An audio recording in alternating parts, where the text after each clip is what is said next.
Welcome to Sunshine Tutoring hub.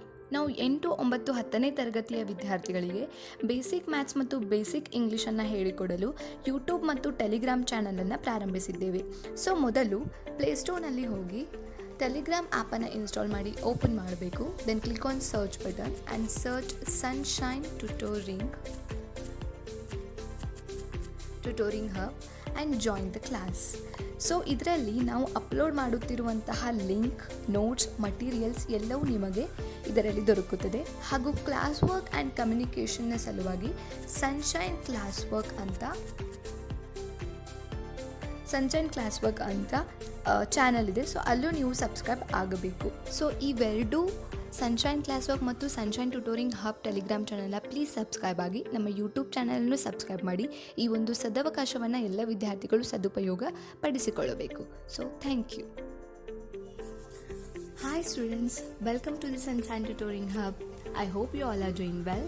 So ನಿನ್ನೆ ನಾವು ಪೂರ್ಣಾಂಕಗಳ ಕ್ರಿಯೆಗಳನ್ನು ಹೇಗೆ ಮಾಡೋದು ಅನ್ನೋದನ್ನು ಕಲ್ತ್ಕೊಂಡ್ವಿ. ಓಕೆ, ಸೊ ಮೊದಲನೇ ದಿನ ನಾವು ಅಂಕಗಣಿತ, ದಶಮಾನ ಪದ್ಧತಿ, ಸ್ವಾಭಾವಿಕ ಸಂಖ್ಯೆಗಳು, ಪೂರ್ಣ ಸಂಖ್ಯೆಗಳು, ಪೂರ್ಣಾಂಕ ಸಂಖ್ಯೆಗಳು ಇವುಗಳ ಬಗ್ಗೆ ತುಂಬ ವಿವರವಾಗಿ ತಿಳ್ಕೊಂಡಿದ್ದೀವಿ. ಹಾಗೆಯೇ ಚಿಹ್ನೆಗಳಲ್ಲಿ ಇದ್ದಂತಹ ದೊಡ್ಡ ಕನ್ಫ್ಯೂಷನನ್ನು ನಾವು ಕ್ಲಿಯರ್ ಮಾಡ್ಕೊಂಡಿದ್ದೀವಿ. ಓಕೆ, ಸೊ ಈಗ ನಾವೇನು ಮಾಡೋಣ, ಭಾಗಲಬ್ಧ ಸಂಖ್ಯೆಗಳಂದ್ರೆ ಏನು ಅನ್ನೋದನ್ನ ತಿಳ್ಕೊಳ್ಳೋಣ. ಸೊ ಭಾಗಲಬ್ಧ ಸಂಖ್ಯೆಗಳಂದ್ರೆ ಏನು, ಇವುಗಳನ್ನ ರ್ಯಾಷನಲ್ ನಂಬರ್ಸ್ ಅಂತ ಕರೀತಾರೆ. ಸೊ ನಾವು ಈಗ ದಿನಾಲು ನೋಡೋ ಹಾಗೆ ನಾವು ನಮ್ಮ ಒಂದು ದಿನನಿತ್ಯದ ಒಂದಿದ್ರಲ್ಲಿ ನಾವು ಏನು ಮಾತಾಡ್ತೀವಿ, ಅರ್ಧ kg, ಪಾವ್ kg ಅಥವಾ 1 kg, 2 kg ಅಂತ ಹೀಗೆ ಕ್ವಾಂಟಿಟಿ ಬಗ್ಗೆ ಮಾತಾಡಬೇಕಾದ್ರೆ ನಾವು ಅದನ್ನ ಏನು ಮಾಡ್ತೀವಿ, ಭಿನ್ನರಾಶಿ ರೂಪದಲ್ಲಿ ಒಂದೊಂದು ಸಂಖ್ಯೆಗಳನ್ನ ಬರಿಬೇಕಾಗುತ್ತೆ. ಭಿನ್ನರಾಶಿ ರೂಪದಲ್ಲಿ ಅಂದ್ರೆ ಏನು, ಭಿನ್ನರಾಶಿಯಲ್ಲಿ ಮೊದಲೇ ಒಂದು ಛೇದ ಇರುತ್ತೆ, ಮತ್ತೊಂದು ಅಂಶ ಇರುತ್ತೆ. ಅಂಶವನ್ನ ಮೇಲೆ ಮತ್ತು ಛೇದವನ್ನ ಕೆಳಗೆ ಹಾಕಿ ನಾವೇನ್ ಮಾಡ್ತೀವಿ, ಭಿನ್ನರಾಶಿ ರೂಪದಲ್ಲಿ ಸಂಖ್ಯೆಗಳನ್ನ ಬರೀತಾ ಹೋಗ್ತೀವಿ. ಹಾಗೆ ಅವುಗಳನ್ನ ಏನಂತ ಕರಿತೀವಿ ನಾವು, ಅದ ಭಿನ್ನರಾಶಿ ಸಂಖ್ಯೆಗಳಲ್ಲಿ ನಾವು ಭಾಗಲಬ್ಧ ಸಂಖ್ಯೆಗಳು ಮತ್ತು ಅಭಾಗಲಬ್ಧ ಸಂಖ್ಯೆಗಳು ಅಂತ 2 ಸಂಖ್ಯೆಗಳನ್ನ ನಾವೇನ್ ಮಾಡಬೇಕಾಗುತ್ತೆ, ಕಲಿಬೇಕಾಗುತ್ತೆ. ಸೊ ಈಗ ನೋಡಿ, ನಾವು 1/2 kg ಹಣ್ಣು ಅಥವಾ 1/4 kg ಅಂದ್ರೆ ಪಾವ್ kg ತುಪ್ಪ ಅಂತ ನಿತ್ಯ ನಾವು ಉಪಯೋಗಿಸ್ತಾ ಇರ್ತೇವೆ. ಅಥವಾ ಈಗ ನೀವು ಈ ಭಿನ್ನರಾಶಿಗಳನ್ನು ಸಹ ನೋಡಿರ್ಬೋದು, -1/2, 1/4, 1/2, 3/4 ಇವನ್ನ ಹೀಗೂ ಸಹ ಬರಿಬೋದು. 1/2, 1/4, 1/2, 3/4. ಇದು ಧನ ಸಂಖ್ಯೆನೂ ಆಗಿರ್ಬೋದು, ಋಣ ಭಿನ್ನರಾಶಿ ಸಂಖ್ಯೆನೂ ಆಗಿರ್ಬೋದು, ಅಥವಾ ಧನ ಭಿನ್ನರಾಶಿ ಸಂಖ್ಯೆನೂ ಆಗಿರ್ಬೋದು. ಇಲ್ಲಿ ಚಿಹ್ನೆಗಳದ್ದೇನು ಪ್ರಾಬ್ಲಮ್ ಇಲ್ಲ, ಯಾಕಂದ್ರೆ ಈಗಾಗಲೇ ನಾವು ಪೂರ್ಣಾಂಕ ಸಂಖ್ಯೆಗಳನ್ನ ಕಲ್ತಿದ್ದೀವಲ್ವಾ. ಧನ ಸಂಖ್ಯೆಗಳು ಇರುತ್ತೆ, ಋಣ ಸಂಖ್ಯೆಗಳು ಇರುತ್ತೆ. ಹಾಗೆ ಭಾಗಲಬ್ಧ ಸಂಖ್ಯೆಗಳಲ್ಲಿಯೂ ಸಹ ಧನ ಭಿನ್ನರಾಶಿ ಸಂಖ್ಯೆಗಳು ಇರುತ್ತೆ, ಋಣ ಭಿನ್ನರಾಶಿ ಸಂಖ್ಯೆಗಳು ಇರುತ್ತೆ. ಸೊ ಈ ಭಿನ್ನರಾಶಿಗಳೆಲ್ಲ ಒಂದು ಪೂರ್ಣಾಂಕವನ್ನು ಇನ್ನೊಂದು ಪೂರ್ಣಾಂಕದಿಂದ ಭಾಗಿಸಿದಾಗ ಬಂದಂಥದ್ದು. ಸೊ ಇವೆಲ್ಲ ನಾವೇನು ನೋಡ್ತೀವಿ ಅಂತಂದ್ರೆ, ಜಸ್ಟ್ ನಾವು ಪೂರ್ಣಾಂಕಗಳನ್ನ ಏನ್ ಮಾಡಿದೀವಿ, ಭಿನ್ನರಾಶಿ ಸಂಖ್ಯೆ ರೂಪದಲ್ಲಿ ಇಟ್ಟಿದ್ದೀವಿ. ಅಂದ್ರೆ ಒಂದು ಪೂರ್ಣಾಂಕದಿಂದ ಇನ್ನೊಂದು ಪೂರ್ಣಾಂಕವನ್ನ ಭಾಗಿಸ್ತಾ ಇದ್ದೀವಿ. ಗೊತ್ತಾಯ್ತಲ್ಲ. ಸೊ ಈ ಭಿನ್ನರಾಶಿಗಳೆಲ್ಲ ಹೇಗ್ ಬಂದಿದೆ ಅಂತ ಹೇಳ್ತಾರೆ ಅವರು, ಒಂದು ಪೂರ್ಣಾಂಕದಿಂದ ಇನ್ನೊಂದು ಪೂರ್ಣಾಂಕವನ್ನ ನಾವೇನ್ ಮಾಡಿದೀವಿ, ಭಾಗಿಸಿದೀವಿ ಅಂತ ಹೇಳ್ತಾರೆ. ಸೊ ವ್ಯಾಖ್ಯೆ ಏನು, ಭಾಗಲಬ್ಧ ಸಂಖ್ಯೆ ಅಂದ್ರೆ ಏನು ಅಂತ ಕೇಳಿದ್ರೆ, ಸೊ ಯಾವ ಸಂಖ್ಯೆಯನ್ನ ನಾವು p/q ರೂಪದಲ್ಲಿ ಸೂಚಿಸ್ತೇವೋ ಅಂತಹ ಸಂಖ್ಯೆಗಳನ್ನ ನಾವೇನಂತ ಕರಿತೀವಿ, ಭಾಗಲಬ್ಧ ಸಂಖ್ಯೆಗಳು ಅಂತ ಕರಿತೀವಿ. ಸೊ ಯಾವುದೇ ಸಂಖ್ಯೆಯನ್ನ ನಾವು p/q ರೂಪದಲ್ಲಿ ಸೂಚಿಸಬಹುದಾದ್ರೆ ಆ ಸಂಖ್ಯೆಗಳನ್ನ ನಾವೇನಂತ ಕರಿಬಹುದು, ಭಾಗಲಬ್ಧ ಸಂಖ್ಯೆಗಳು ಅಂತ ಕರಿಬಹುದು. ಸೊ ನೆನ್ಪಿಟ್ಕೊಳ್ಳಿ, ಸಂಕ್ಷಿಪ್ತವಾಗಿ p/q ರೂಪದಲ್ಲಿ ಸೂಚಿಸಬಲ್ಲ ಸಂಖ್ಯಾಗಣವನ್ನ ನಾವು ಭಾಗಲಬ್ಧ ಸಂಖ್ಯೆಗಳು ಎನ್ನುತ್ತೇವೆ. ಇದರಲ್ಲಿ p ಮತ್ತು q ಪೂರ್ಣಾಂಕಗಳು. ಯಾವಾಗೂ ಈ p ಏನಾಗಿರುತ್ತೆ, ಪೂರ್ಣಾಂಕಗಳ ಗಣಕ್ಕೆ ಸೇರಿರುತ್ತೆ, q ಏನಾಗಿರುತ್ತೆ, ಪೂರ್ಣಾಂಕಗಳ ಗಣಕ್ಕೆ ಸೇರಿರುತ್ತೆ. ಆದರೆ q is not equals to 0. q ಯಾವಾಗೂ ಏನಾಗಿರಲ್ಲ, 0ಗೆ ಸಮ ಇರಲ್ಲ. ಅಂದ್ರೆ q ಅಕಸ್ಮಾತ್ ಏನಾದ್ರೂ 0 ಆದ್ರೆ ಅದನ್ನ ನಾವು ಭಾಗಲಬ್ಧ ಸಂಖ್ಯೆಯಲ್ಲಿ ಬರೆಯಲಿಕ್ಕೆ ಏನಾಗಲ್ಲ, ಬರಲ್ಲ. ಯಾಕೆ ಅಂತ ಹೇಳ್ತೀವಿ. ಈಗ ನಾವು 1/2 ಬರಿತೀವಿ. 1 ಪೂರ್ಣಾಂಕಗಳ ಗಣಕ್ಕೆ ಸೇರಿದೆ, 2 ಪೂರ್ಣಾಂಕಗಳ ಗಣಕ್ಕೆ ಸೇರಿದೆ. ಸೊ -1/4 ಬರೀತೀನಿ, -1 ಪೂರ್ಣಾಂಕಗಳ ಗಣಕ್ಕೆ ಸೇರಿದೆ, 4 ಪೂರ್ಣಾಂಕಗಳ ಗಣಕ್ಕೆ ಸೇರಿದೆ. ಯಾಕಂದ್ರೆ ಧನ ಮತ್ತು ಋಣ ಎರಡೂ ಸಂಖ್ಯೆಗಳು ಪೂರ್ಣಾಂಕಗಳ ಗಣಕ್ಕೆ ಸೇರಿದೆ. ಅಕಸ್ಮಾತ್ ನಾವೇನಾದ್ರೂ q ಅನ್ನ ನಾವು 0 ಮಾಡಿದ್ವಿ ಅಂತಂದ್ರೆ, ಸೊ 1/0 ಬರೆದ್ವಿ ಅಥವಾ ಎನಿಥಿಂಗ್ /0 ಬರೆದ್ವಿ ಅಂದ್ರೆ ಅದ್ರ ಆನ್ಸರ್ ಏನಾಗುತ್ತೆ, 0 ಆಗುತ್ತೆ. ಅದಕ್ಕಾಗಿ ಏನ್ ಹೇಳ್ತಾರೆ ಅವರು, q ಯಾವಾಗೂ ಏನಾಗಿರ್ಬಾರ್ದು, 0 ಆಗಿರ್ಬಾರ್ದು. q 0 ಆದ್ರೆ ಭಾಗಲಬ್ಧ ಸಂಖ್ಯೆ ಬರೋದೇ ಇಲ್ಲ ಅಲ್ಲಿ. ಅಂದರೆ P/Q ರೂಪದಲ್ಲಿ ಆ ಸಂಖ್ಯೆನ ನಮಗೆ ವ್ಯಕ್ತಪಡಿಸಲಿಕ್ಕೆ ಬರಲ್ಲ. ಆದ್ದರಿಂದ ಭಾಗಲಬ್ಧ ಸಂಖ್ಯೆ ಇದ್ರೂ P/Q ರೂಪದಲ್ಲಿ ಆ ಸಂಖ್ಯೆಯನ್ನ ಬರಿಬಹುದು. P ಮತ್ತು Qಗಳು ಪೂರ್ಣಾಂಕಗಳಾಗಿರುತ್ತವೆ, ಆದರೆ Q ಯಾವಾಗಲೂ 0ಗೆ ಸಮವಿರುವುದಿಲ್ಲ. Q does not equals to 0. ಈ ಗಣವನ್ನು ನಾವು ಯಾವುದರಿಂದ ಸೂಚಿಸ್ತೀವಿ? Q ಗಣದಿಂದ, Q ಅಕ್ಷರದಿಂದ ಏನ್ ಮಾಡ್ತೀವಿ ನಾವು ಈ ಸಂಖ್ಯೆಗಳ ಒಂದು ಗಣವನ್ನ ಸೂಚಿಸ್ತೀವಿ. ಇದನ್ನ ನಿಮ್ಗೆ ನೆನ್ಪಿಟ್ಕೊಳ್ಳಿಕ್ಕೆ ಸಾಧ್ಯ ಆಗಿರ್ಬೇಕು. ಸೊ ಹೇಗೆ ನಾವು ಬರಿತೀವಿ ಇಲ್ಲಿ ನೋಡ್ರಿ. Q -1 -3/4 -2/3 -1/2 0 1/4 1/2 3/4 2 4. ಇಲ್ಲಿ ಯಾವುದೇ ಭಿನ್ನ ರಾಶಿ ಸಂಖ್ಯೆ ಇರ್ಬೋದು. ಅಕಸ್ಮಾತ್ ನಿಮಗೆ ಒಂದೇ ಒಂದು ಸಂಖ್ಯೆನ ಕೊಟ್ಟಿದ್ರೆ, ಈಗ ನಾನು ಎಕ್ಸಾಂಪಲ್ ಹೇಳ್ತೀನಿ, -1 ಒಂದೇ ಕೊಟ್ಟಿದ್ದಾರಲ್ವಾ, ಇದನ್ನು ನೀವು ಭಿನ್ನ ರಾಶಿಯಲ್ಲಿ ಬರೀಬಹುದು. ಯಾಕೆಂದ್ರೆ ಯಾವುದೇ ಒಂದು ಪೂರ್ಣ ಸಂಖ್ಯೆಯನ್ನ ತಗೊಂಡಾಗ ಅದರ ಛೇದದಲ್ಲಿ ಯಾವಾಗೂ ಏನಿರುತ್ತೆ? 1 ಇರುತ್ತೆ. ಸೊ -1/1 ಅಂತ ನೀವು ಬರೀಬಹುದು. ಛೇದದಲ್ಲಿ ಯಾವುದೇ ಸಂಖ್ಯೆನ ಕೊಟ್ಟಿರ್ಲಿಲ್ಲ, ಬರೀ ಪೂರ್ಣ ಸಂಖ್ಯೆನ ಮಾತ್ರ ಕೊಟ್ಟಿದ್ರು ಅಂದ್ರೆ ಅದನ್ನ ನೀವು ಹೀಗೆ ತಿಳ್ಕೋಬೇಕು, ಅದು ಭಿನ್ನರಾಶಿ ಸಂಖ್ಯೆಯಲ್ಲಿಯೇ ಬರುತ್ತೆ. ಸೊ 2 ಕೊಟ್ಟಿದಾರಲ್ಲ, ಇಲ್ಲಿ ಏನ್ ಬರಿಬಹುದು? ಇದನ್ನ 2/1 ಅಂತ ಬರಿಬಹುದು. ಇದನ್ನ 4/1 ಅಂತ ಬರಿಬಹುದು. ಸೊ ಯಾವುದೇ ಒಂದು ಪೂರ್ಣ ಸಂಖ್ಯೆಯನ್ನ ಕೊಟ್ಟಾಗ ಭಿನ್ನರಾಶಿ ಸಂಖ್ಯೆಯಲ್ಲಿ ಹೇಗೆ ವ್ಯಕ್ತಪಡಿಸಬೇಕಾಗುತ್ತೆ? ನೀವು ಛೇದದಲ್ಲಿ ಯಾವಾಗೂ ಏನಿರುತ್ತೆ? 1 ಇರುತ್ತೆ. ಇದನ್ನ ನೀವು ನೆನ್ಪಿಟ್ಕೊಳ್ಳಿಕ್ಕೆ ಸಾಧ್ಯ ಆಗಿರ್ಬೇಕು. ಇಲ್ಲಿ ಬಹಳಷ್ಟು ಜನ ಕನ್ಫ್ಯೂಸ್ ಮಾಡ್ಕೋತಾರೆ. ಪೂರ್ಣ ಸಂಖ್ಯೆ ಕೊಟ್ಟಿದ್ದಾರೆ, ಇದು ಹೇಗೆ ಭಿನ್ನರಾಶಿ ಸಂಖ್ಯೆ ಆಗುತ್ತೆ ಅಂತ. ಸೊ ಪೂರ್ಣ ಸಂಖ್ಯೆ ಕೊಟ್ಟಾಗ ಛೇದದಲ್ಲಿ ಯಾವಾಗೂ ಏನಿರುತ್ತೆ? 1 ಸಂಖ್ಯೆ ಇದ್ದೇ ಇರುತ್ತೆ. ಸೊ ಇದನ್ನ ನೀವು ನೆನ್ಪಿಟ್ಕೊಳ್ಳಿಕ್ಕೆ ಸಾಧ್ಯ ಆಗಿರಬೇಕು. So I hope you have cleared it. So ಭಾಗಲಬ್ಧ ಸಂಖ್ಯೆ ಅಂದ್ರೆ ಏನು ಹೇಳ್ಬೇಕು ನೀವು? ಸಂಕ್ಷಿಪ್ತವಾಗಿ ಯಾವುದೇ ಸಂಖ್ಯೆಯನ್ನ P/Q ರೂಪದಲ್ಲಿ ನಾವು ವ್ಯಕ್ತಪಡಿಸಿದ್ರೆ ಹಾಗೂ P ಮತ್ತು Qಗಳು ಪೂರ್ಣಾಂಕಗಳ ಗಣಕ್ಕೆ ಸೇರಿದ್ದು Q ಯಾವಾಗಲೂ 0ಗೆ ಸಮವಿರುವುದಿಲ್ಲ. ಇಂತಹ ಸಂಖ್ಯೆಗಳನ್ನ ನಾವೇನಂತ ಕರಿತೀವಿ? ಭಾಗಲಬ್ಧ ಸಂಖ್ಯೆಗಳು ಅಂತ ಕರಿತೀವಿ ಅಂತ ನೀವು ಏನ್ ಮಾಡಬೇಕಾಗುತ್ತೆ? ಡೆಫಿನೇಷನ್ ಬರೀಬೇಕಾಗುತ್ತೆ.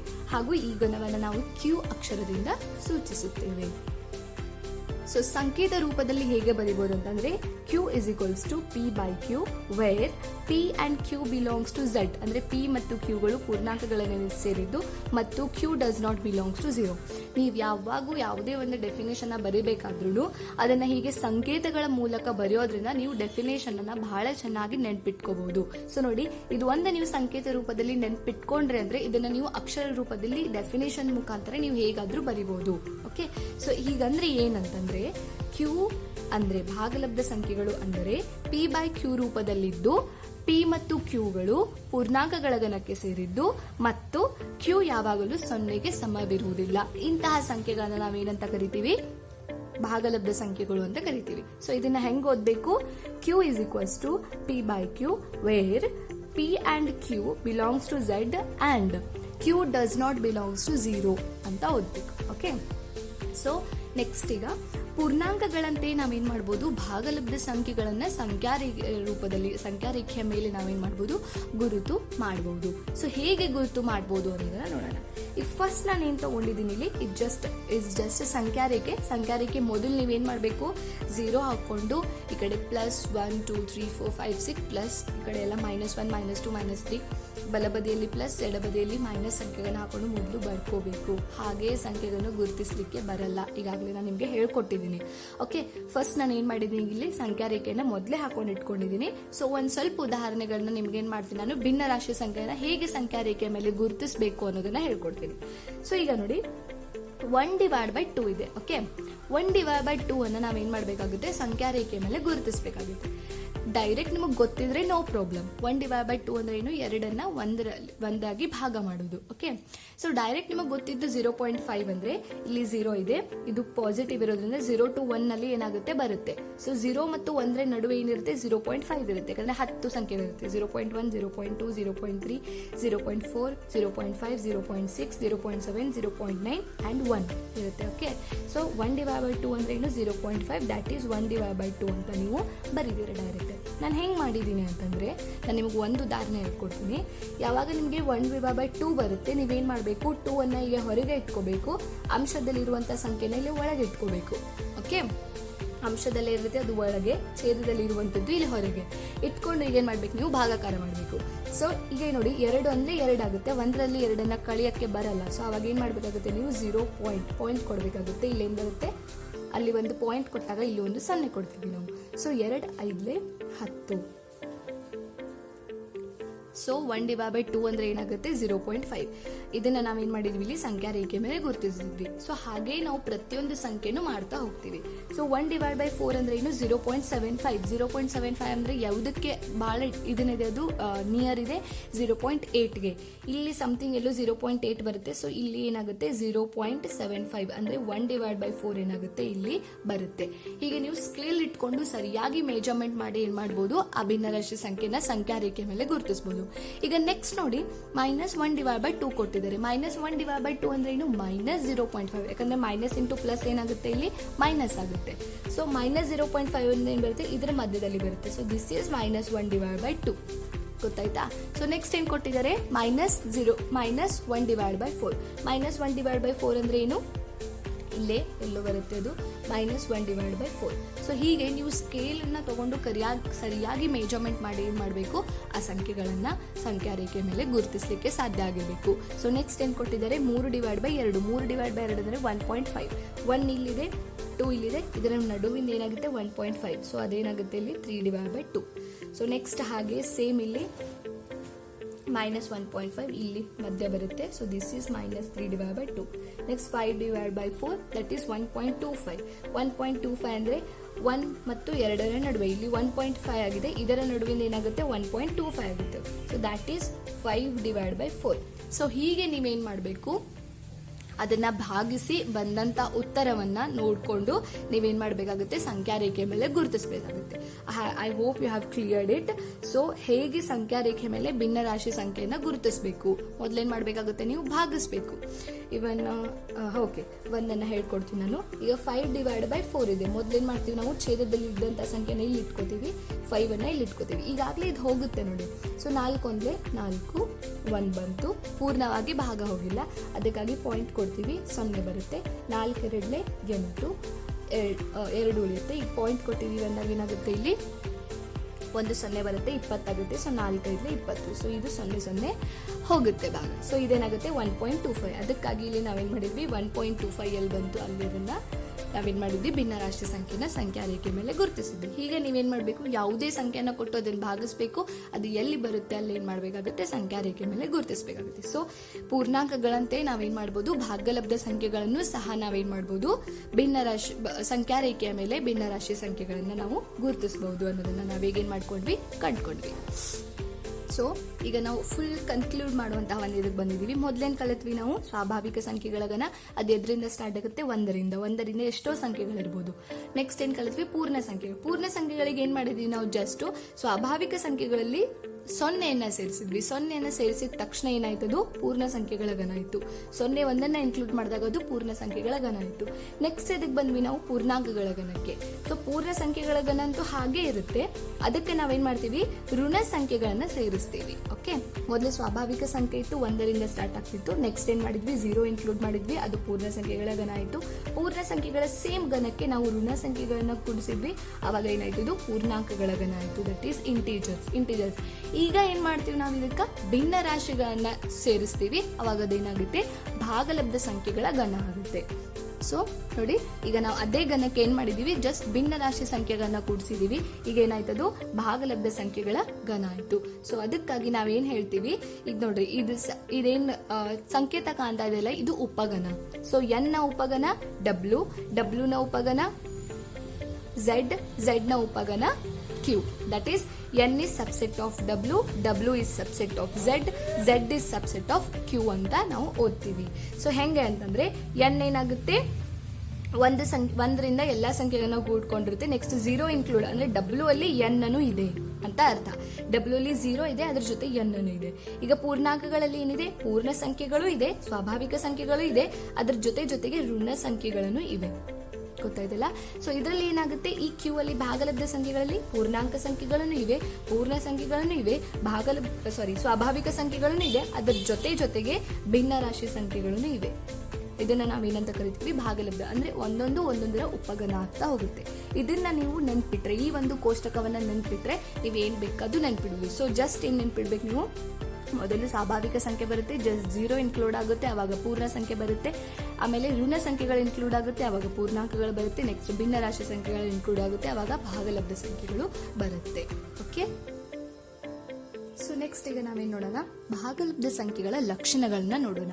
ಸೊ ಭಾಗಲಬ್ಧ ಸಂಖ್ಯೆಗಳ ಲಕ್ಷಣಗಳು ಹೇಗಾಗುತ್ತೆ ಅಂದ್ರೆ, ಪೂರ್ಣಾಂಕ ಸಂಖ್ಯೆಗಳ ಗಣಕ್ಕೆ ಅನ್ವಯವಾಗುವಂತಹ ಎಲ್ಲಾ ನಿಯಮಗಳು ಭಾಗಲಬ್ಧ ಸಂಖ್ಯೆಗೆ ಅನ್ವಯ. ಪೂರ್ಣಾಂಕಗಳಕ್ಕೆ ನೋಡ್ರಿ, ಆವೃತ್ತ ಗುಣದಲ್ಲಿ ಸಂಕಲನ, ವ್ಯವಕಲನ ಮತ್ತು ಗುಣಾಕಾರಕ್ಕೆ ಆವೃತ್ತ ಗುಣ ಇದೆ. ಸೊ ಭಾಗಲಬ್ಧ ಸಂಖ್ಯೆಗಳು ಆವೃತ್ತ ಗುಣ ಆಗುತ್ತೆ. ಸೊ ಸಂಕಲನ ಮತ್ತು ಗುಣಾಕಾರದಲ್ಲಿ ಪರಿವರ್ತನೀಯ ಮತ್ತು ಸಹವರ್ತಿನಿ ನಿಯಮ ಇದೆ. ಸೊ ಭಾಗಲಬ್ಧ ಸಂಖ್ಯೆಗಳಲ್ಲಿ ಸಂಕಲನ ಮತ್ತು ಗುಣಾಕಾರಕ್ಕೆ ಪರಿವರ್ತನೀಯ ಮತ್ತು ಸಹವರ್ತಿನಿ ನಿಯಮಗುಣ ಅನ್ವಯ ಆಗುತ್ತೆ. ಸೊ ಸೇಮ್ ಪೂರ್ಣಾಂಕಗಳಕ್ಕೆ ಹೇಗೆ ಏನೇನು ಲಕ್ಷಣಗಳಿತ್ತು ಅದೇ ಸೇಮ್ ಏನಾಗುತ್ತೆ ಭಾಗಲಬ್ಧ ಸಂಖ್ಯೆಗಳಿಗೂ ಅನ್ವಯ ಆಗುತ್ತೆ. ಸೊ ಭಾಗಲಬ್ಧ ಸಂಖ್ಯೆಯಾಗ ನಾವು ಭಾಗಾಕಾರ ಕ್ರಿಯೆಯಲ್ಲಿ ಆವೃತ್ತ ಗುಣವನ್ನ ಹೊಂದಿಲ್ಲ. ಸೊ ನಮಗೆ ಗೊತ್ತು ಪೂರ್ಣಾಂಕಗಳಲ್ಲಿಯೂ ಪ್ಲಸ್ ಮೈನಸ್ ಮತ್ತು ಗುಣಾಕಾರಕ್ಕೆ ಆವೃತ್ತ ಗುಣ ಇತ್ತು, ಭಾಗಾಕಾರಕ್ಕೆ ಇರಲಿಲ್ಲ. ಸೇಮ್ ಹಾಗೆ ಭಾಗಲಬ್ಧ ಸಂಖ್ಯೆಗಳಲ್ಲೂ ಭಾಗಾಕಾರ ಕ್ರಿಯೆಯಲ್ಲಿ ಆವೃತ್ತ ಗುಣ ಇಲ್ಲ. ಬಟ್ ಪ್ಲಸ್ ಮೈನಸ್ ಮತ್ತು ಇಂಟುಗೆ ಏನಿದೆ ಆವೃತ್ತ ಗುಣ ಇದೆ. ಓಕೆ, ಹಾಗೆ ವ್ಯವಕಲನ ಮತ್ತು ಭಾಗಾಕಾರದಲ್ಲಿ ಪರಿವರ್ತನೀಯ ಗುಣ ಇರಲಿಲ್ಲ, ಅಲ್ಲೂ ಇರಲಿಲ್ಲ ಪೂರ್ಣಾಂಕ ಸಂಖ್ಯೆಗಳಲ್ಲಿ, ಈಗ ಇಲ್ಲೂ ಇಲ್ಲ. ಬಟ್ ಪ್ಲಸ್ ಮತ್ತು ಗುಣಾಕಾರಕ್ಕೆ ಏನಿದೆ ಪರಿವರ್ತನೀಯ ಗುಣ ಇದೆ. ಹಾಗೆಯೇ ಸೇಮ್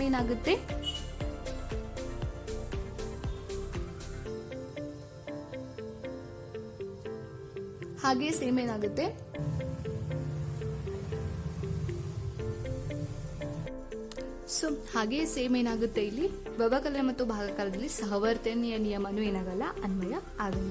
ಸೊ ನಿಮ್ಗೆ ಅನನ್ಯತಾಂಶದ ಬಗ್ಗೆ ಬಂತು.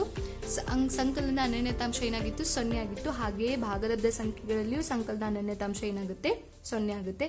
ಯಾವಾಗ ನಾವು ಭಾಗಲಬ್ಧ ಸಂಖ್ಯೆನ 0ಗೆ ಕೂಡಿಸ್ತೀವಿ, ಮತ್ತೆ ನಮ್ಗೆ ಏನ್ ಬರುತ್ತೆ, p/q ರೂಪನೇ ಬರುತ್ತೆ. ಸೊ ದಟ್ ಈಸ್ 1/2 ಪ್ಲಸ್ 0 ಮಾಡಿದಾಗ 1/2ನೇ ಬರುತ್ತೆ. ಹಾಗೆ ಒಂದು ಏನಾಗಿದೆ, ಭಾಗಲಬ್ಧ ಸಂಖ್ಯೆಗಳಲ್ಲಿ ಗುಣಾಕಾರದ ಅನನ್ಯತಾಂಶ ಆಗಿದೆ. ಸೇಮ್ ಅಲ್ಲಿ ಹೇಗಾಗಿತ್ತು ಪೂರ್ಣ ಸಂಖ್ಯೆಗಳಲ್ಲಿ ಹಾಗೇ ಆಗುತ್ತೆ ಇಲ್ಲಿಯೂ. ಸೊ 1/2 ಇಂಟು 1 ಮಾಡಿದಾಗ ಏನ್ ಬರುತ್ತೆ, ನಮಗೆ 1/2ನೇ ಬರುತ್ತೆ. ಸೊ ಯಾವುದೇ ಸಂಖ್ಯೆನ 1ರಿಂದ ಗುಣಿಸಿದಾಗ ಮತ್ತೆ ಏನಾಗುತ್ತೆ, ಇದು ಅದೇ ಸಂಖ್ಯೆನೇ ಬರುತ್ತೆ ನಮಗೆ, ಅಂದ್ರೆ ಗುಣಾಕಾರದ ಅನನ್ಯತಾಂಶ 1 ಆಗಿದೆ. ಸೊ ಇಲ್ಲಿಯೂ ಸಂಕಲನದ ವಿಲೋಮವಿದೆ, ಹಾಗೆ ಪೂರ್ಣಾಂಕ ಸಂಖ್ಯೆಗಳಲ್ಲಿ ಇತ್ತು ಹಾಗೆ. ಸೊ ಪ್ರತಿ ಭಾಗಲಬ್ಧ ಸಂಖ್ಯೆಗೂ ಏನಾಗುತ್ತೆ, ಈಗ ನೀವು 1/2 ಒಂದು ಸಂಖ್ಯೆ ಭಿನ್ನರಾಶಿ ಭಾಗಲಬ್ಧ ಸಂಖ್ಯೆ ಬರೆದ್ರಿ ಅಂದ್ರೆ ಅದಕ್ಕೆ ಸಂಕಲನದ ವಿಲೋಮ ಏನಾಗುತ್ತೆ, -1/2. ಇಲ್ಲಿ ಹೊಸ ಕನ್ಸೆಪ್ಟ್ ಮತ್ತೊಂದು ಯಾವುದು ಅಂದ್ರೆ ಗುಣಾಕಾರದ ವಿಲೋಮ. ನಾವು ಸಂಕಲನದ ವಿಲೋಮ ನೋಡಿದ್ವಿ, ಪ್ಲಸ್ ಇದ್ದಾಗ ನಾವು ಮೈನಸ್ ಹಾಕಿ ಬರಿತೀವಿ, ಮೈನಸ್ ಇದ್ದಾಗ ಪ್ಲಸ್ ಹಾಕಿ ಬರಿತೀವಿ. ಅಂದ್ರೆ -3/2 ಕೊಟ್ಟಿದ್ರೆ ಇದರ ಸಂಕಲನದ ವಿಲೋಮ ಏನಾಗುತ್ತೆ, 3/2 ಆಗಿರುತ್ತೆ. ಹಾಗೆ ಇಲ್ಲೇನಿದೆ ಅಂದ್ರೆ ಈಗ ಗುಣಾಕಾರದ ವಿಲೋಮವಿದೆ. ಗುಣಾಕಾರದ ವಿಲೋಮ ಅಂದ್ರೆ ಏನು, p/q ಇಂಟು q/p = 1. p/q ಯಾವುದೋ ಒಂದು ಕೊಟ್ಟಿದ್ದಾರೆ, ಅದರ ಗುಣಾಕಾರದ ವಿಲೋಮ ಮಾಡಬೇಕು. ಉತ್ತರ ಯಾವಾಗೂ ಏನ್ ಬರುತ್ತೆ ನಿಮಗೆ, ಹೇಗೆ ಸಂಕಲನದ ವಿಲೋಮದಲ್ಲಿ 0 ಬರ್ತಿತ್ತು, ಅಂದ್ರೆ +3 ಮತ್ತು -3 ನಾವು ಕೂಡಿಸಿದಾಗ 0 ಬರ್ತಿತ್ತು, ಹಾಗೆ ಈಗ ಗುಣಾಕಾರದ ವಿಲೋಮದಲ್ಲಿ ಏನಾಗುತ್ತೆ, ಉತ್ತರ 1 ಬರುತ್ತೆ. ಹೇಗೆ ಅಂದ್ರೆ ಈಗ ನಾವು 3/4 ಒಂದು ಭಾಗಲಬ್ಧ ಸಂಖ್ಯೆ ಅಂತ ತಗೊಂಡಾಗ ಇದರ ಗುಣಾಕಾರದ ವಿಲೋಮ ಏನಾಗುತ್ತೆ, 4/3.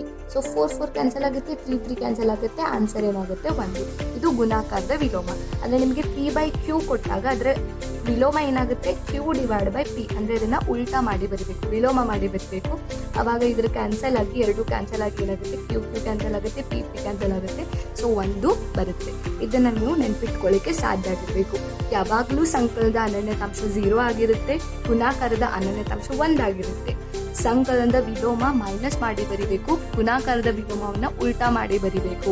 ಅಂದ್ರೆ p/q ಅಂದ್ರೆ q/p ಆಗಿ ಬರಿಬೇಕು. ಇದನ್ನ ನೀವು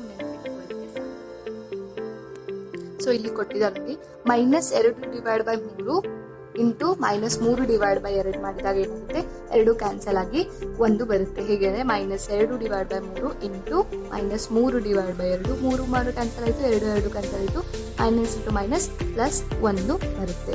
ಯಾಕಂದ್ರೆ ಇಲ್ಲಿ 1 1 1 1 ಇರುತ್ತೆ, 1 1 1 1 1 1 ದಟ್ ಈಸ್ 1.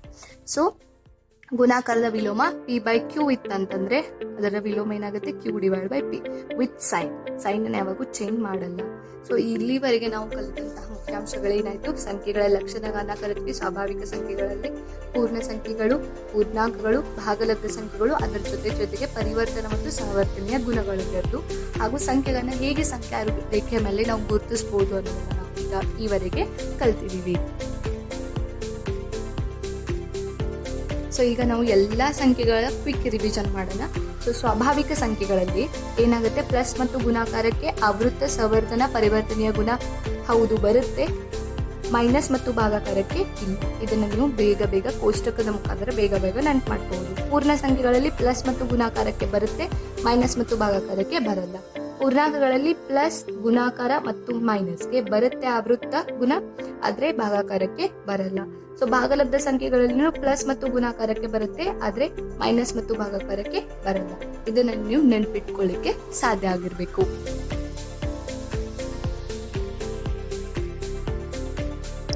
ಸೊ ನೆಕ್ಸ್ಟ್ ನಾವೇನ್ ಮಾಡೋಣ, ಈಗ ಅಭಾಗಲಬ್ಧ ಸಂಖ್ಯೆಗಳ ಬಗ್ಗೆ ಕಲಿಯೋಣ. ಅಭಾಗಲಬ್ಧ ಸಂಖ್ಯೆಗಳಂದ್ರೇನು? Irrational numbers. ಅವು ರ್ಯಾಷನಲ್ ನಂಬರ್ಸ್. ಭಾಗಲಬ್ಧ ಸಂಖ್ಯೆಗಳು, ಅಭಾಗಲಬ್ಧ ಸಂಖ್ಯೆಗಳಂದ್ರೆ ಇರ್ರಾಷನಲ್ ನಂಬರ್ಸ್. ನೋಡಿ, ಪ್ರತಿ ಭಾಗಲಬ್ಧ ಸಂಖ್ಯೆನ ನಾವೇನ್ ಮಾಡ್ಬೋದು, ದಶಮಾಂಶ ಸಂಖ್ಯೆಯಾಗಿ ಪರಿವರ್ತಿಸಬಹುದು. ದಶಮಾಂಶ ಸಂಖ್ಯೆ ಅಂದ್ರೆ ಬಿಂದು ರೂಪದಲ್ಲಿ. ನಾನು ಈಗಾಗಲೇ ನಿಮಗೆ ಮಾಡಿ ತೋರಿಸಿದ್ದೀನಿ. ಸೊ 1.1/2 ಇದ್ರೆ ಇದನ್ನ 0.5 ಅಂತ ಬರಿಬಹುದು. 1/4 ಇದ್ರೆ ಇದನ್ನ 0.25 ಅಂತ ಬರಿಬಹುದು. ಹೀಗೆ ನಾವೇನ್ ಮಾಡ್ಬೋದು, ಪ್ರತಿ ಭಾಗಲಬ್ಧ ಸಂಖ್ಯೆಯನ್ನ ದಶಮಾಂಶ ರೂಪದಲ್ಲಿ ನಾವು ಬರಿಬಹುದು ಅನ್ನೋದನ್ನ ನಮಗೆ ಗೊತ್ತಿದೆ. ಸೊ ಭಾಗಲಬ್ಧ ಸಂಖ್ಯೆಗಳಲ್ಲಿ ಏನಾಗುತ್ತೆ, ದಶಮಾಂಶ ಬಿಂದುವಿನ ನಂತರ ನಿರ್ದಿಷ್ಟ ದಶಮಾಂಶ ಸ್ಥಾನಗಳಿರುತ್ತೆ. ಈಗ ನೋಡ್ರಿ, ಬಿಂದುವಿನ ನಂತರ 1 ಸ್ಥಾನ ಇದೆ, ಇಲ್ಲಿ ಬಿಂದುವಿನ ನಂತರ 2 ಸ್ಥಾನ ಇದೆ, ಇಲ್ಲಿ ಒಂದು ಬಿಂದುವಿನ ನಂತರ 3 ಸ್ಥಾನ ಇದೆ, ಇಲ್ಲಿ ಬಿಂದುವಿನಿಂದ ಹಂಗೆ ಡಾಟ್ ಡಾಟ್ ಡಾಟ್ ಕೊಟ್ಟಿದ್ದಾರೆ. ಯಾಕಂದ್ರೆ ಇಲ್ಲಿ ಮುಂದೆ ಮತ್ತೆ ಸ್ಥಾನಗಳು ಇರುತ್ತೆ. ಇಲ್ಲಿ 1/7 ಮತ್ತೆ ಮುಂದೆ ಸ್ಥಾನಗಳಿವೆ. ಇವನ್ನ ನೀವು ನೆನ್ಪಿಟ್ಕೋಬೇಕು. ನೋಡಿ, ಇಲ್ಲಿ 1/2 ಮತ್ತು 1/4 ಅಲ್ಲಿ ಇಲ್ಲಿಗೆ ಕಂಪ್ಲೀಟ್ ಆಯ್ತು. ಅಂದ್ರೆ ಇದರ ಶೇಷ ಏನಾಗಿರುತ್ತೆ, 0 ಬಂದಿರುತ್ತೆ. ಆದ್ರೆ ಇಲ್ಲಿ ಶೇಷ 0 ಬರಲ್ಲ. ಶೇಷ 0 ಬರಲ್ಲ ಅಂತೇಳಿ ನಾವೇನ್ ಮಾಡ್ತೀವಿ, ಮುಂದೆ ಡಾಟ್ ಡಾಟ್ ಅನ್ನ ಇಡ್ತೀವಿ. ಅಂದ್ರೆ ಇದು ಇನ್ನೂ ಭಾಗ ಹೋಗುತ್ತೆ. ಸೊ ನಾವೇನ್ ಬರಿಬಹುದು, 1/3 0.3 ಬಾರ್ ಅಂದ್ರೆ ಏನು, ಆ 3 ಸಂಖ್ಯೆ ಆವೃತ್ತವಾಗ್ತಾ ಹೋಗುತ್ತೆ. ಇಲ್ಲಿ ನೋಡಿ, 142857 142857 142857. ಸೊ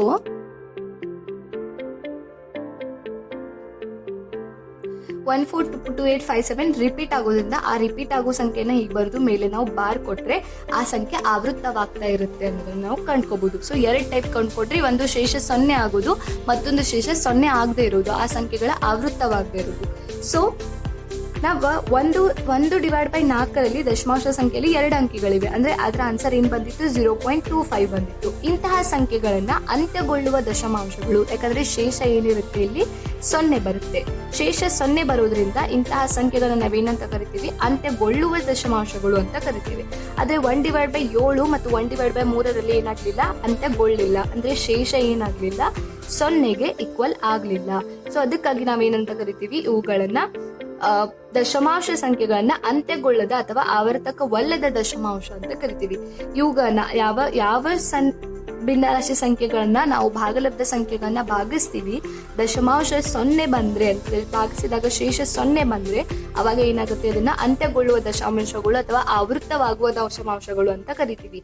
ಯಾವಾಗ ಅದೇ ಕೆಲವು ಸಂಖ್ಯೆಗಳು ಅಂದ್ರೆ ಕೆಲವು ಸ್ಥಾನದ ನಂತರ ಪುನಃ ಅದೇ ಸಂಖ್ಯೆಗಳು ಆವೃತ್ತವಾದ್ರೆ ಅವುಗಳನ್ನ ನಾವೇನಂತ ಕರಿತೀವಿ, ಅಂತ್ಯಗೊಳ್ಳದ ಅಥವಾ ಆವರ್ತಕವಲ್ಲದ ದಶಮಾಂಶ ಅಂತ ಕರಿತೀವಿ. ಸೊ ಯಾವನ್ನ P/Q ರೂಪದಲ್ಲಿ ಬರೀಬಹುದು, ಯಾವ ಅಂತ್ಯಗೊಳ್ತವೆ, ಯಾವ ಅಂತ್ಯಗೊಳ್ಳಲು ಸಾಧ್ಯವಿರುತ್ತೆ ಅಥವಾ ಆವರ್ತವಾಗಲು ಸಾಧ್ಯವಿರುತ್ತೆ, ಅಂತಹ ಸಂಖ್ಯೆಗಳನ್ನ ನಾವು P/Q ರೂಪದಲ್ಲಿ ಬರೀಬಹುದು. ಅವುಗಳನ್ನ ನಾವೇನಂತ ಕರಿತೀವಿ, ಭಾಗಲಬ್ಧ ಸಂಖ್ಯೆಯನ್ನ ಕರಿತೀವಿ. ಉದಾಹರಣೆಗೆ 1/4. ಓಕೆ. ಆದ್ರೆ ಅಂತ್ಯಗೊಳ್ಳದ ಆವರ್ತಕವಲ್ಲದ ದಶಮಾಂಶಗಳನ್ನ ನಾವು P/Q ರೂಪದಲ್ಲಿ ಬರೆಯಲು ಸಾಧ್ಯವಿಲ್ಲ. ಉದಾಹರಣೆ ಈಗ 1.3 ತಗೊಳ್ಳಿ, 1.7 ತಗೊಳ್ಳಿ, ಇವುಗಳು ಆವೃತ್ತವಾಗ್ತಾನೆ ಇರುತ್ತೆ ಹಾಗೆ ಸಂಖ್ಯೆಗಳು. ಆದ್ದರಿಂದ ಇವುಗಳನ್ನ ಏನ್ ಮಾಡಕ್ ಬರಲ್ಲ, P/Q ರೂಪದಲ್ಲಿ ಬರೆಯಲು ಬರಲ್ಲ. ಸೊ P/Q ರೂಪದಲ್ಲಿ ಬರೆಯಲು ಸಾಧ್ಯವಾಗದ, ಅಂತ್ಯಗೊಳ್ಳದ, ಆವರ್ತಕವಲ್ಲದ ದಶಮಾಂಶ ಸಂಖ್ಯೆಗಳನ್ನ ನಾವೇನಂತ ಕರಿತೀವಿ, ಅಭಾಗಲಬ್ಧ ಸಂಖ್ಯೆಗಳನ್ನ ಕರಿತೀವಿ. P/Q ರೂಪದಲ್ಲಿ ಇವುಗಳನ್ನ ಏನ್ ಮಾಡಕ್ಕಾಗಲ್ಲ, ಸೂಚಿಸ್ಲಿಕ್ಕೆ ಬರಲ್ಲ, ಬರೆಯಲಿಕ್ಕೆ ಬರಲ್ಲ. ಇವುಗಳು ಅಂತ್ಯಗೊಳ್ಳದ, ಆವರ್ತಕವಲ್ಲದ ದಶಮಾಂಶ ಸಂಖ್ಯೆಗಳನ್ನ ಹೊಂದಿರುತ್ತವೆ. ಆದ್ದರಿಂದ ಇವುಗಳನ್ನ ಏನಂತ ಕರಿತೀವಿ, ನಾವು ಅಭಾಗಲಬ್ಧ ಸಂಖ್ಯೆಗಳಂತ ಕರಿತೀವಿ, ಇರ್ರಾಷನಲ್ ನಂಬರ್ಸ್. ಸೊ ಇದನ್ನ ನೀವು ನೆನ್ಪಿಟ್ಕೊಳ್ಳಿಕ್ಕೆ ಸಾಧ್ಯ ಆಗಿರ್ಬೇಕು. ಭಾಗಲಬ್ಧ ಸಂಖ್ಯೆಗಳಂದ್ರೇನು, ಅಭಾಗಲಬ್ಧ ಸಂಖ್ಯೆಗಳಂದ್ರೇನು. ಉದಾಹರಣೆಗೆ ತಗೊಳ್ಳಿ, √2 ಅಥವಾ √5. ರೂಟ್ ನಲ್ಲಿ ಇರುವಂತಹ ಪರಿಪೂರ್ಣ ವರ್ಗವಲ್ಲದಂತಹ ಯಾವುದೇ ರೂಟ್ ನಲ್ಲಿ ಇರುವಂತಹ ಸಂಖ್ಯೆಗಳು. √4 ಬರಲ್ಲ, ಯಾಕಂದ್ರೆ ಇದು ಪರಿಪೂರ್ಣ ವರ್ಗ. ಇದರ ಆನ್ಸರ್ ಏನಿರುತ್ತೆ, 2. ಅದೇ √3 ಹಾಗಾಗಲ್ಲ. √3 ನೀವು ಹಾಗೆ ಭಾಗಿಸ್ತಾ ಹೋಗ್ಬೇಕಾಗುತ್ತೆ. ಸೊ ರೂಟ್ ನಲ್ಲಿ ಇರುವಂತಹ ಪರಿಪೂರ್ಣವಲ್ಲದ ವರ್ಗದಂತಹ ಎಲ್ಲಾ ಸಂಖ್ಯೆಗಳು. ಮತ್ತೊಂದು ಅಭಾಗಲಬ್ಧ ಸಂಖ್ಯೆ ಬಹಳ ಈಸಿಯಾಗಿ ನೆನ್ಪಿಡ್ಬೋದು, ಅಂದ್ರೆ ನೀವು ಪೈಯನ್ನ ನೀವು ಈಗಾಗಲೇ ನೋಡಿರ್ತೀರಿ. ಪೈನ ಒಂದು ಹಾಗೆ ನೀವು ಭಾಗಿಸ್ತಾ ಹೋದ್ರೆ ನಿಮ್ಗೆ ಏನ್ ಬರುತ್ತೆ, ಹಾಗೆ ಆವೃತ್ತವಾಗದಂತಹ ಅಂತ್ಯಗೊಳ್ಳದಂತಹ ಒಂದು ಸಂಖ್ಯೆ ದಶಮಾಂಶ ಸಂಖ್ಯೆಗಳು ಬರ್ತಾ ಹೋಗುತ್ತೆ. ಸೊ ಯಾವ ಸಂಖ್ಯೆಗಳನ್ನ ನೀವು P/Q ರೂಪದಲ್ಲಿ ಬರೆಯಲು ಸಾಧ್ಯವಿಲ್ಲ ಅವುಗಳನ್ನ ನೀವೆಲ್ಲ ಏನಂತ ಕರಿತೀರಿ, ಅಭಾಗಲಬ್ಧ ಸಂಖ್ಯೆಗಳಂತ ಕರಿತೀರಿ. ಇವುಗಳನ್ನ ನಾವೇನ್ ಮಾಡ್ತೀವಿ, I 6 ಸಂಕೇತದಿಂದ ಸೂಚಿಸ್ತೀವಿ. I 6 ಸಂಕೇತದಿಂದ ನಾವೇನ್ ಮಾಡ್ತೀವಿ, ಸೂಚಿಸ್ತೀವಿ. ಭಾಗಲಬ್ಧ ಸಂಖ್ಯೆಗಳನ್ನ Q ದಿಂದ ಸೂಚಿಸ್ತೀವಿ. ಇದನ್ನ ನೀವು ನೆನಪಿಟ್ಕೊಳ್ಳಿಕ್ಕೆ ಸಾಧ್ಯ ಆಗಿರ್ಬೇಕು. ಸೊ ಇಲ್ಲಿಗೆ ಇವತ್ತಿನ ಕ್ಲಾಸ್ ಕಂಪ್ಲೀಟ್ ಆಗುತ್ತೆ. I hope you have understood the rational and irrational numbers. So next ನಾವೇನ್ ಮಾಡೋಣ, ಮುಂದಿನ ಕ್ಲಾಸಲ್ಲಿ ಈವರೆಗೆ ನಿಮ್ನೆಲ್ಲ ಸಂಖ್ಯೆಗಳ ಬಗ್ಗೆ ಮುಗಿತು. ಇನ್ನು ಮುಂದೆ ನಾನು ಬೇರೆ ಕಾನ್ಸೆಪ್ಟ್ ಅನ್ನ ಸ್ಟಾರ್ಟ್ ಮಾಡ್ತಾ ಇದ್ದೀನಿ. ಟ್ರಿಕ್ಸ್ ಅನ್ನ ಹೇಳ್ಕೊಡ್ತೀವಿ ಮ್ಯಾಥ್ಸ್ ಅಲ್ಲಿ. ಸೊ ಅಲ್ಲಿ ಬಾಧ್ಯತೆಯ ನಿಯಮಗಳಂತ ಬರುತ್ತೆ, ಲಸ ಮಸ ಅಂತ ಬರುತ್ತೆ. ಅದೆಲ್ಲ ನಿಮ್ಗೆ ಕರೆಕ್ಟ್ ಆಗಿ ಬಂದ್ರೆ ನೀವೇನ್ ಮಾಡ್ಬೋದು, ಭಿನ್ನ ರಾಶಿ ಸಂಖ್ಯೆಯ ಮೇಲಿನ ಕ್ರಿಯೆಗಳನ್ನ ಕಲಿಬಹುದು. ಹಾಗೆ ಬಹಳಷ್ಟು ಕಾನ್ಸೆಪ್ಟ್ಗಳಿವೆ, ನಾನು ನಿಮ್ಗೆ ಹೇಳ್ಕೊಡ್ಲಿಕ್ಕೆ ಇಷ್ಟಪಡ್ತೀನಿ. So thank you for attending the class. Stay home, stay safe and keep learning, and please subscribe to our YouTube channel. Thank you.